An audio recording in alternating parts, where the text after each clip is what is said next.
Hi friends, welcome to smart knowledge hub daily current affairs and GK. మన channel చూసే వాళ్ళందరూ please subscribe my channel. వీడియోని like చేయండి, మీ friends and ఫ్యామిలీకి share చేయండి ఫ్రెండ్స్. ఈరోజు తేదీ 17 నవంబర్ 2024. ఈరోజు ప్రధానంగా ఉన్న కరెంట్ అఫైర్స్ అండ్ జీకే చూద్దాం.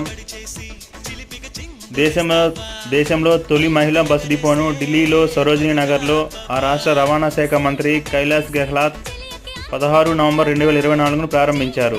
ఈ డిపోకు సఖీ డిపో అని పేరు పెట్టారు. ఈ డిపోలో మేనేజర్, డ్రైవర్లు, కండక్టర్లు మొత్తం మహిళా సిబ్బంది.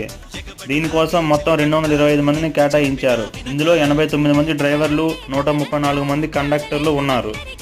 ఆధ్యాత్మిక గురు కనకదాసు జయంతిని ఆంధ్రప్రదేశ్ ప్రభుత్వం రాష్ట్ర పండుగగా ప్రకటించింది. నవంబర్ 18న ఆయన జయంతి సందర్భంగా అనంతపురంలో రాష్ట్ర స్థాయి వేడుకలు నిర్వహించనున్నారు.